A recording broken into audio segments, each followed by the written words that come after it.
mga Pilipino, yung mga kampesa nagpapalubog sa kanila. Nagpapalubog sa kanila para sa kanilang kababayan. Ngunit, nandito sila para ipaglaban kulo. Nakakahiya na kayo.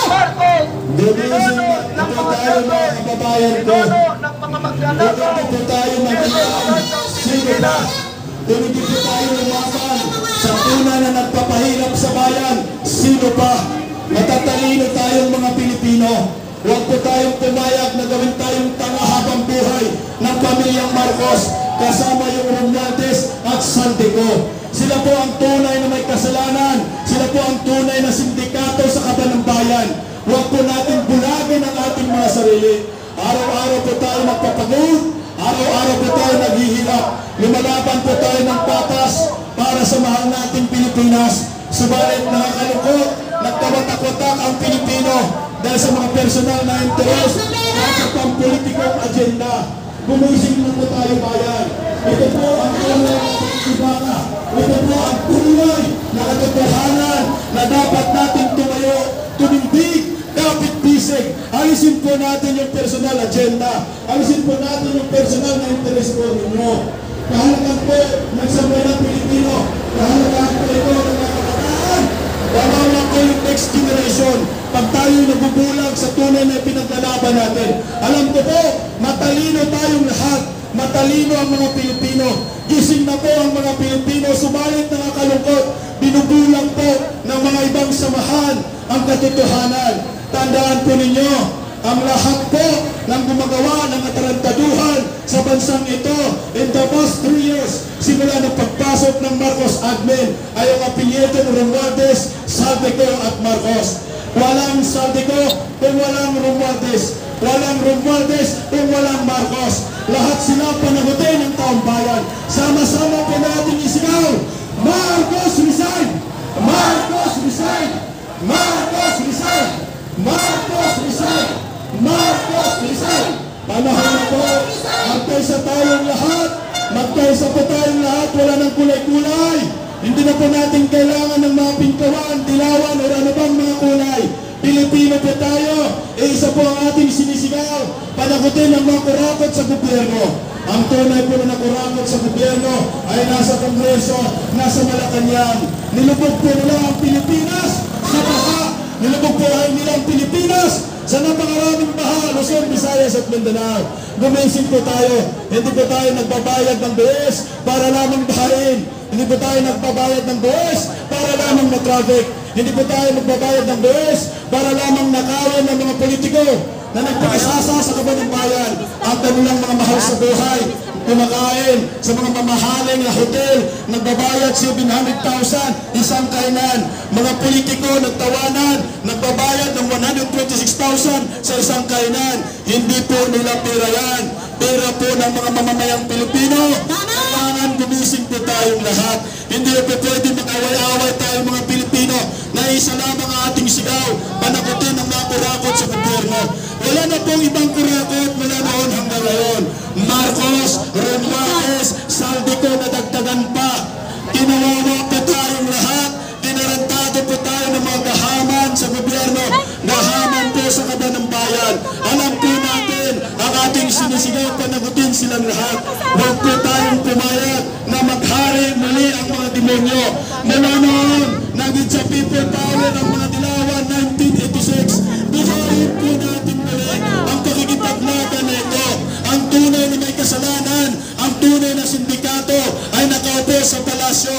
Mula noon, Marcos, ang sindikato, Marcos pa rin ang nagpapahirap sa bayan. Marcos resign! Marcos resign! Marcos resign! Marcos resign!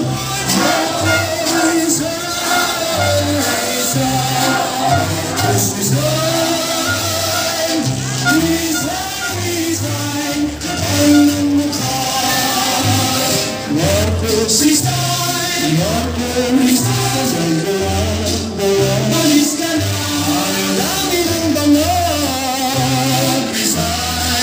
Nalapot ka, sino ako?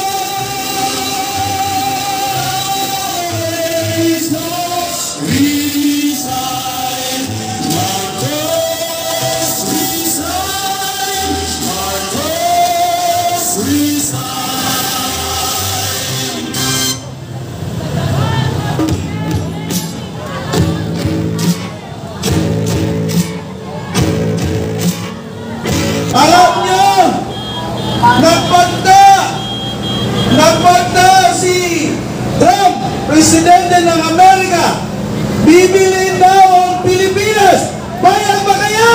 Hindi! Dahil sa malaking korupsyon, mismo ang Presidente ng Amerika, na kung sakaling hindi titigil ang korupsyon dito sa Pilipinas, bibiliin daw niya ang Pilipinas dahil nakikita niya ang mga congressman at saka mga kaalyano ng ating presidenteng mga napapansin ho sa iba't ibang bansa ang mga kaalyano ng ating bansang Pilipinas. Ngayon, papayag pa tayo o hindi?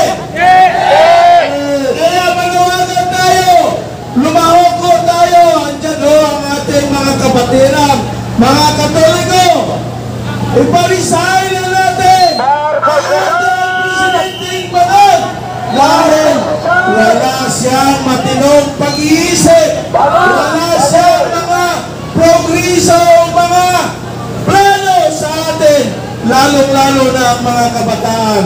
Kawawa ho ang mga Pilipino. Kaya ang panawagan ng taong bayan sa araw na ito, Marcos resign! Marcos resign! Marcos resign! Marcos resign! Marcos resign! Marcos resign! Marcos resign! Marcos resign! Marcos resign! Marcos resign! Yan! Kaya nga, tama nga itong ginagawa natin. Dapat, andito lang tayo hanggat hindi mag-resign at mapanagutan Ang kombinasyon! Marcos resign! Marcos resign! Marcos resign! Marcos resign! Marcos resign! Marcos resign! Ang tao, ang bayan, ngayon ay lumalaban! Ang tao, ang bayan, ngayon ay lumalaban! Ang tao, ang bayan, ngayon ay lumalaban! The people united will never be defeated! The people united will never be defeated! The people united will never be defeated! Marcos resign! Marcos resign! Marcos resign! Para sa kinabukasan ng ating mamamanak at lalo-lalo na sa ating mamamayan. Kaya sana ho, manawagan tayo lahat ng mga Pilipino, kahit anong tribo mo, kahit anong reliyon mo, Muslim ka man o Katoliko o ano bang reliyon mo, magkilahok po tayo dito ngayon, manawagan na tama na, mag-resign ka na, PBM. Sir, do you have your name? Ako po ay anak. Anak ako ng Piade.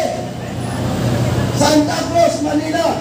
Naging isa rin akong kasama sa pagpapalayas ng ama ni Bubong Ate Braglord Marcos. Isa rin akong naging aktivista noong panahon ng pamumuno ng senior na isang diktador na si Ferdinand Marcos. Senior, isa po kami na nagpatansay kami ang kaunahan na pamusting dyan sa Welcome Rotunda. Kasama namin dyan ang kapatid ni Ninoy Aquino na si Bots Aquino. Yan po ang namamuno sa amin sa 21 opisyalis. Kami po ang nagpakalat ng mga tralista magmula sa Quiapo, Welcome Rotunda, Cubao, hanggang dito sa IDSA. Nagsimula lang po kami ng 200 hanggang umabot ng 400. Pagdating ng pang-apat na buwan, naging mahigit na kami 5,000. Kaya kinontrol na namin hanggang Mindula. Pinustingan na po namin hanggang mapatalsik namin ang ama nitong gago, magdanakaw at sinungaling na putang inang si Marcos Jr. na mangiilang adik at pinono ng mga gago, pinono ng magdanakaw, putang ina niya. Kinakailangan magbigay na siya ng mapayapa dahil kung hindi, mauuwi na naman yun katulad ng kanyang ama. hindi na sila tatanggapin sa iba't ibang bansa dahil sila biskado ng magnanakaw, manluloko, manlilinlang, pinono ng baglod dito sa bansang Pilipinas. Nasa Malakay ngayon na ngayon ang lads. Nasa Malakay ng nasyonalismo ang may hawak yung putang inang Marcos na lusaw na yung otak kasi singot ng kokain. Mga kababayan ko, magkaisa na tayo. Huwag natin pababayaan na pinapalangoy na tayo sa baha. Pinapalangoy pa tayo sa kahirapan at sa kagutuman. Umaksyon na tayo habang maaga pa. Yan mga putang ng bayaran ng mga CBTMP Indian. Sila ang nagkakamal ngayon sa kaban ng bayan. Lalong-lalo na yan yung akbayan. Mga putang ninyo. Mga hayop kayo. Magbago na kayo. Kami magbago na kami. Dahil alam namin noon na ang ipinaglalaban namin ay mali. Kaya ngayon, lumagay na kami sa tama. Mga putang ina kayo. Mag-design na kayo. Magbago na kayo mga akbayan. Maraming salamat. Mabuhay po ang nakikipaglaban sa mga magnanakaw, sa mga adik at drug lord sa mga kanya. Mabuhay po kayo lahat, mga Pilipino. Marcos magnanakaw. Marcos magnanakaw.